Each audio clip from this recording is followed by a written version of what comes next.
नयगढ़ जिला महोत्सव पल्लीश्री और पुस्तक मेला उद्यापित हो जाइछि। उद्यापन संध्यारे नयगढ़ विधायक डॉक्टर अरुण कुमार साहू मुख्य अतिथि भाव जोग देथिले। सम्मानित अतिथि भाव जिला परिषद अध्यक्ष इंजीनियर देवाशीष पट्टनायक, उपाध्यक्ष विष्णुप्रिया बेहरा, जिलापाल रवींद्रनाथ साहू, जिला केन्द्र समवाय बैंक सभापति रवींद्रनाथ साहू, जिला परिषद मुख्य उन्नयन अधिकारी सुचारू कुमार बल प्रमुख जोग देथिले।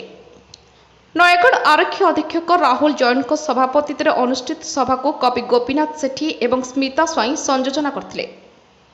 नयगढ़ बीडीओ पद्माचरण साहू स्वागत संगीत परिवेषण करथिले। जिला आरक्षी अधीक्षक स्वागत अभिभाषण प्रदान करबा सह नयगढ़ माटी हेउची ज्ञानी और गुणीक माटी बोली कहबा सह एही माटी रे पठाणी सामंत और रघु दिवाकरଙ୍କ भली व्यक्तित्व जन्म नेइछंती। भाईचारा और शांति श्रृंखला बजाय रहु बोली एसपी कहथिले। स्वाधीन भारत में पाश्चात्य प्रभाव में सांस्कृतिक कार्यक्रम प्रभावित होगाकू लगिला बोली विधायक डॉक्टर साहू कहते। पाश्चात्य संस्कृति प्रभाव आमको गिळिबाकू बसिथिबा बेले लोककला लोक साहित्य को उज्जीवित करने को प्रयास आरंभ होला। उत्सव और महोत्सव माध्यम एथिपाई प्रयास है।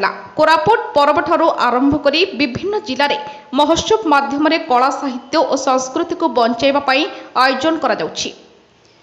जी कला को निशा करिछि सेठी पेशा हारिबार नाही बोली कहथिले। आजिकार दिन में महोत्सव माधुर्य बढ़ी। नयगढ़ महोत्सव पल्लीश्री मेला रे 2 कोटी टंकार व्यवसाय होइछि बोली विधायक कहथिले।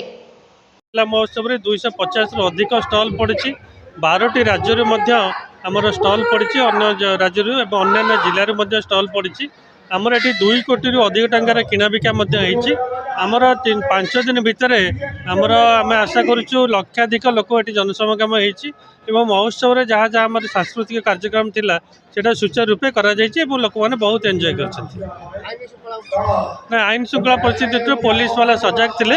आईन श्रृंखला परिस्थिति ठीक ठाक थिला, किछि असुविधा नहीं। मु सोनाली प्रज्ञा मुई पीटीएस रे रहउची। महोत्सव आम 5 दिन है महोत्सव बुली आसु आम बहुत भल लगुच। आउ विभिन्न प्रकार नुआ नुआ सामग्री सब माने आसी। आमर सब्यसाची भाई अर्चिता आ पूर्णम मिश्र माने एमती सब कलाकार माने आसीथिले। आम समस्त को देखलु, बहुत एंजॉय कलु। आ मेलोडी भी माने सब भल चलछि। घर सामग्री भी आम किणिक नेलु। 5 दिन है आम देखी आसुचु। आज बाकी सरी जीवा हमको भल भी लगुनि। खुशी लगुच। 5 दिन है आम बुली आसुचु। एमती घरे बसी था तो आम टाइम पास भी हो जाउची भल। जय जगन्नाथ। मु नयगढ़ एठाकर लोकल बासिंदा। महोत्सव को आसिक बहुत खुशी लगुच। आम समस्त नयगढ़वासी वर्ष शेष महोत्सव को नयगढ़ महोत्सव को बहुत आदर सहकारे अपेक्षा करेठाकर समस्त प्रकार हस्तशिल्प एवं बयनशिल्प आम को बहुत अट्रैक्ट करें, जद्वारा कि आम समस्ते एठारे एकाठी होता। यह सब जिनस बहुत को विभिन्न प्रकार डिस्ट्रिक्ट आसी था, विभिन्न डिस्ट्रिक्ट आसी था।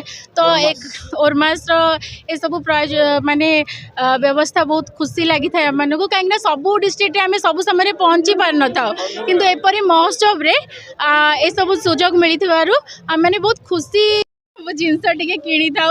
सहित धूपकाठी हमको बेसी पत्थर जिनस जहाँ आसी पत्थर माटी जिनस छोट छोट काठ जिनस ये सब जिनस बहुत माने अट्रैक्ट करुची लोक मान को, जोटा कि आम सबुदिन मार्केट रे तो सब जिनस मिलूची। किंतु ये जो दूर दूर जो पल्ली जिनस ये सब जिनस हम मान को बहुत अट्रैक्ट करि थाए, जोटा कि देखि खुशी भी लगी था और किनिबा को आग्रह भी होई था। नयगढ़ भास्कर चंद्र स्वाईं रिपोर्ट, ज्योतिप्रभ न्यूज।